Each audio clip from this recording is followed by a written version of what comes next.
Welcome back. The Prumptown manager, Bill Kobarger, is a finalist for the position of city manager for Boulder City, Nevada. This is the second time this year that Mr. Kobarger has applied for a job in other cities. The last job he applied for was in Oregon, where he was also a finalist for the city manager position. Mr. Kobarger's contract with the town of Prump was just renewed by the Prumptown board. News 46 spoke to both sides of the coin to get opinions of this last week's presidential debate.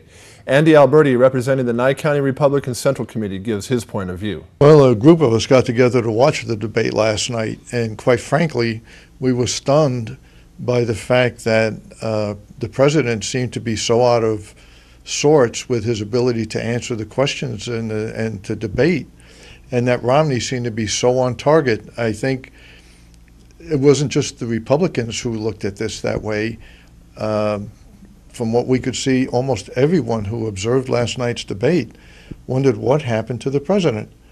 And frankly, I watched him in a speech this morning in Denver, and he seemed to be back to his old self. So it was almost like he just would rather be playing basketball than being at the debate last night. I think Romney scored some great points last night, and he really looked presidential. Do you think that it was the preparation? Do you have an opinion of how come that you have this opinion, or why you think there was a difference? Well, when you looked at it, there were times when Obama looked as though he was actually clenching his teeth. You know, they had both of them on the screen at the same time. And it was almost as if he wasn't sure how he should answer because there was no teleprompter. And maybe that was the problem. Maybe he really needs a teleprompter in order to deliver his message. And without it, maybe he's just lost. There's some other debates coming up. What do you think about what's going to be happening with those? Some of them are on the same issues and a little bit changing the issues. I know October 16th and October 22nd, there will be a second and third debate between the president and the governor. Actually, I'm looking forward to the October 11th debate between the vice presidents. And everybody's sort of waiting to hear what Joe Biden has to say. I think that's going to be rather interesting, to say the least. And the Nye County Democrats sent some officials who have a unique perspective on Governor Mitt Romney, introducing State Representative Ronald Mariano, who is the current majority leader of Massachusetts House of Representatives. He has served from 2001 to 2009 as the House Chairman of the Joint Committee on Financial Services, where he was a key architect of the Commonwealth's landmark health care reform of 2006 and the principal proponent of the transitioning the state's auto insurance market to managed competition in 2008. As chair, Mariano oversaw the legislative matters pertaining to banking and insurance. Also, we have State Representative Stephen M. Walsh. Walsh has been serving in the Massachusetts House of Representatives since 2002 and represents the 11th Essex District. He was recently appointed to and is currently serving as chairman of the House Committee on Healthcare Financing. He has served as the vice chair of the Public Health Committee, the vice chair of the Committee on Capital Assets, Bonding and Long-Term Debt, chairman of the Committee on Community Development and Small Business, and the chairman of the Committee on State Administration and Regulatory Oversight. Well, you know, we expected Mitt Romney to come out swinging, and he did. He's a very polished and very articulate debater. And but again, it was lacking in specifics. We've seen this performance before in Massachusetts. We saw it again last night. You heard Obama, President Obama, talking about specific plans to move the country forward, and you heard some empty rhetoric from Mitt Romney. You actually served with Mitt Romney. Yeah, he was elected in 2002, and we served for 4 years together in the legislature. And he talked a lot about his time in Massachusetts last night, which is one of the reasons why we wanted to be here, to talk a little bit from our perspective. He was not the person that reached across the aisle, as he said. He actually closed off his office to the public.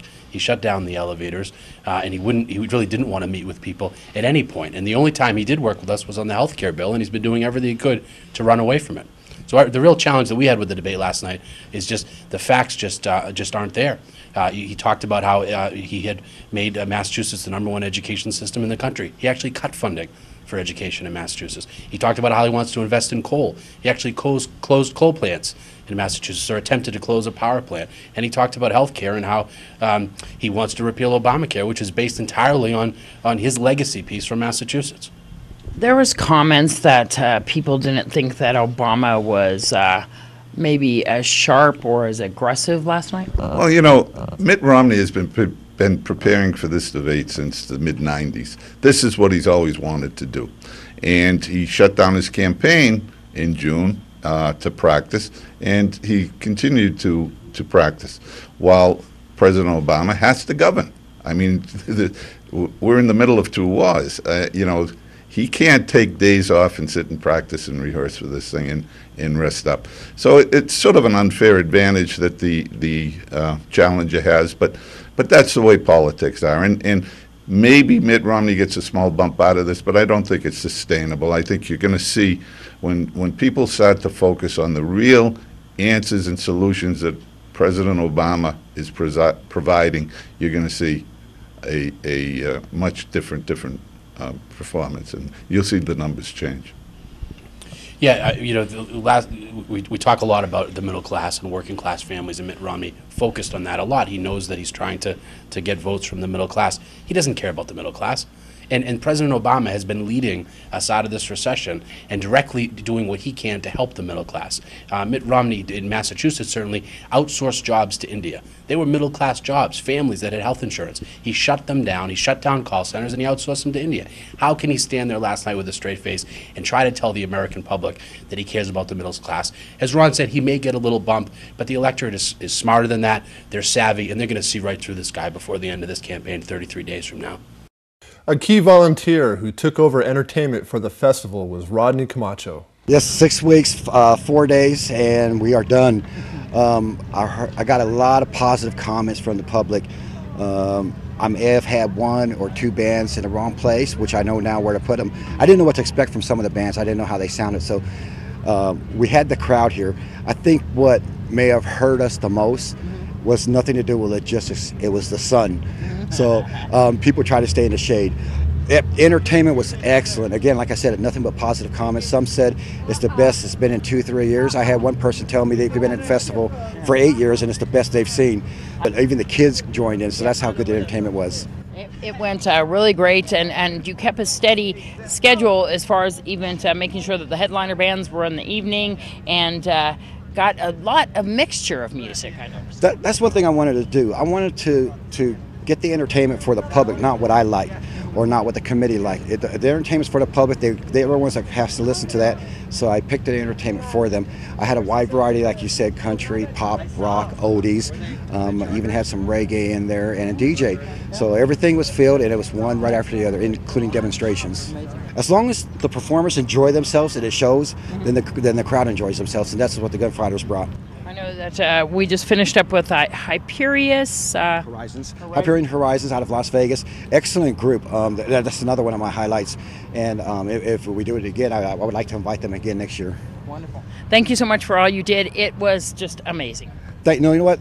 Thank you for being my MC and taking control of everything. You and Miss Las Vegas Abigail Rich. You guys did a phenomenal job also. And you kept me from having to be worried about that department. You always take care of me, so thank you very much. Thank you so much, Rodney. You're very welcome. Bye-bye. Pahrumps' Own Davis Amusements has been the go-to carnival experts for the Fall Festival and other local events in town. News 46 spoke to Michael Davis. Things are going just as smooth as can be. You know, we opened up yesterday at 5. Today we opened up even a little earlier than we were supposed to, and it's been going real well. So carnival tickets, you guys donated some to the less fortunate here in town. We did. We sold them maybe just a little longer than we'd planned to make sure everybody had a shot at getting a discount. We donated 50, you know, to help the people in need, and that was kind of to stir up some interest, you know, and get some other local companies buying and donating, and hopefully that worked. Yesterday we ran a big promotion, buy one get one free, and so if you had a pre-sale, we went ahead and honored those too, so you were getting 2 for the price of a pre-sale. It worked out pretty well. So many rides. Let's talk about all those that are here today. A lot of the same ones from before and some new stuff. We put a new green LED light package on the Ferris wheel, 36,000 lights of it's amazing, you know, lots of color, lots of designs. It'll go about 20 minutes before it repeats itself. So, new stuff. Lots of new stuff. And I noticed even some of the new food items here. Some new food, some funnel cakes, some authentic Italian sausage, and some old favorites, you know, everything on a stick. Wouldn't it be the Fall Festival without having our own local hometown amusement, Davis, here? And listen, we appreciate being here. We live here. It's something we take pride in. And politics are fun, you know. I mean, things go on. And Pahrump is famous for those politics. But at the end of the day, there was a group of people that got it together, and they got it done, and it was for the good of the town. And we're glad to be a part of that. Are going to be going and hitting the road again after this, too? We're off to Vegas, Los Angeles, and more Vegas. We're going to wind up the season and take a couple months off.